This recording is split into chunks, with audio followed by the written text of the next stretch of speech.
Close your eyes, take a deep breath, and let the world around you fade. Together, we will journey to a realm where myths come alive and mysteries whisper their secrets. This is your moment to pause, to wonder, and to escape. The road to Elysium, a warrior's rest. The final breath. The battlefield was silent now. Where once swords clashed and voices roared, only the wind moved, whispering through the scattered remains of the fallen. Among them lay Theodras, a warrior of great renown, his body still, his hand clutching the hilt of his broken blade. His last memory was of battle, of the enemy's spear, swift and unyielding, piercing his side. But there was no pain now, only a strange, drifting feeling, as though he were being carried away by unseen hands. And then he opened his eyes. The Silver River. Theodras no longer lay on blood-stained earth. Instead, he stood at the edge of a vast river, its waters shimmering like liquid silver beneath the starless sky. He did not know how he had come to be there, but something deep within his soul told him this was not the land of the living. A figure stood before him, cloaked in shadow, yet radiant with an otherworldly glow. Hermes, the guide of the souls. Theodras of Aegon. The god's voice was neither warm nor cold, only steady, as if it had spoken the names of the dead 1,000 times before. You have fought with honor, you have died with valor, and now you stand at the crossroads. Come, your journey is not yet over. Without waiting for a response, Hermes turned and began to walk along the river's edge. Theodras hesitated, but then his feet carried him forward, following the god into the unknown. The fields of Asphodel. For what felt like hours, they walked in silence. Strange figures moved in the mist, shades of the dead, whispering voices of those who had passed.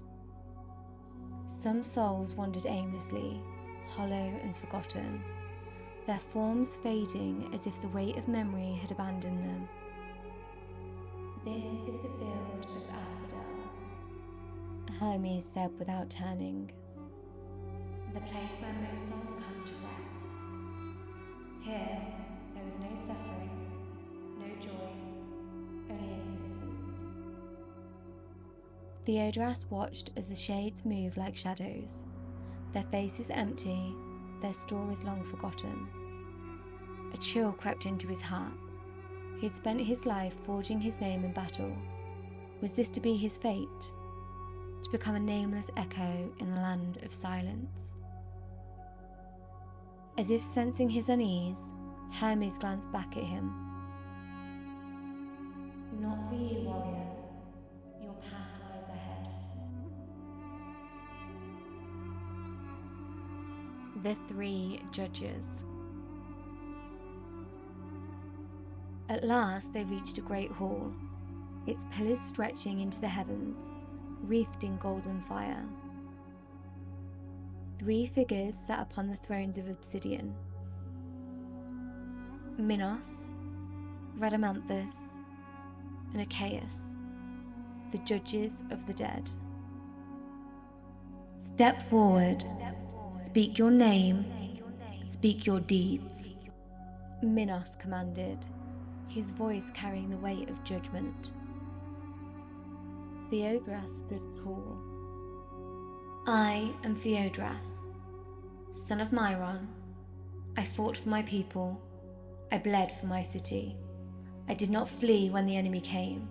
I did not falter when death met me. The three judges studied him in silence.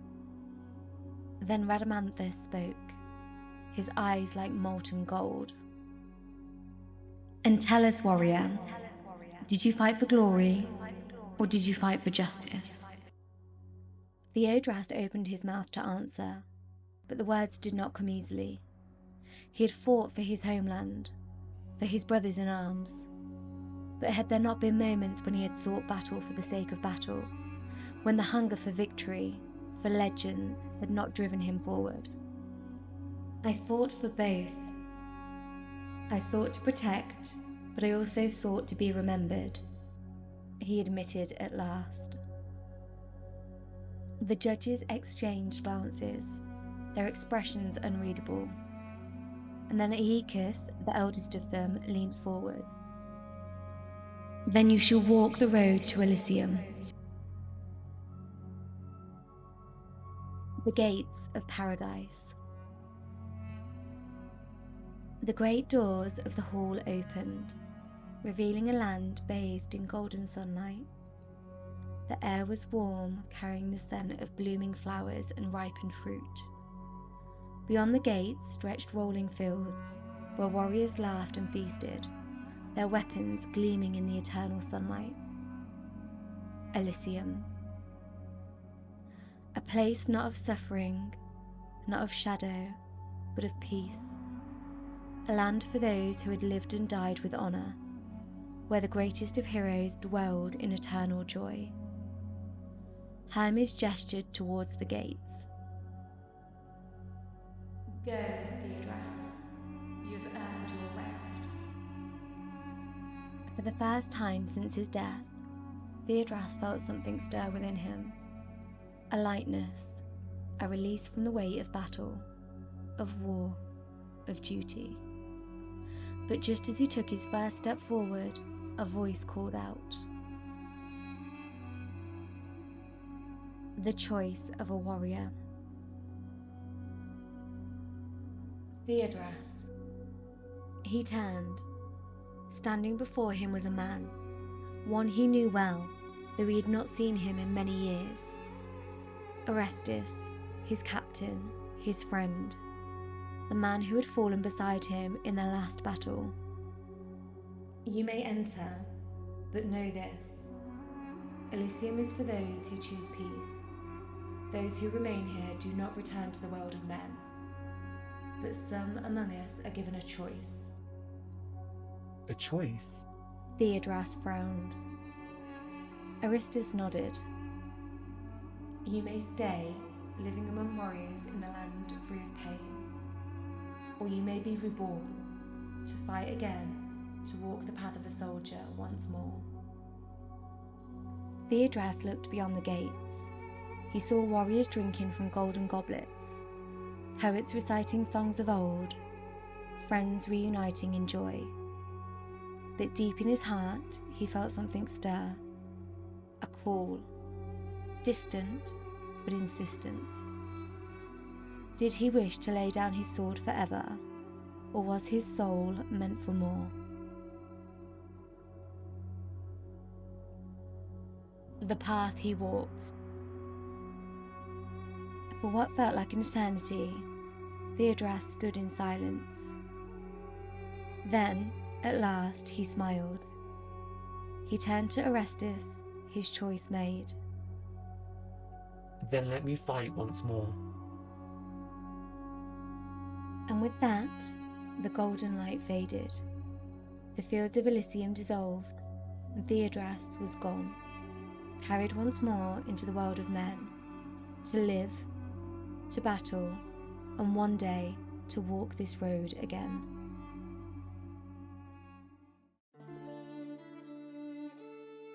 The meaning of the warrior's journey. The myth of Elysium speaks of honour, choice, and the eternal cycle of a warrior's soul. Theodras' journey is not just about rest. It is about the understanding that true peace is not the absence of battle, but the acceptance of one's fate. Some warriors find solace in paradise, while others, forever bound to the call of war, choose to walk the road again. But in the end, whether in battle or in peace, they are never forgotten. Elysium awaits whenever they are ready to return. As the whispers of myth fade into the stillness, carry their magic with you into the world. Until we meet again, may your spirit wander, and may your days be filled with wonder. Thank you for listening to Whispering Myth. If you enjoyed this story and want to hear more, be sure to subscribe to Whispering Myth. That way you won't miss out on any of the magical tales that I share. Don't forget to like this video and leave a comment. Thank you for listening, and until we meet again, may the whispers of myth guide your dreams.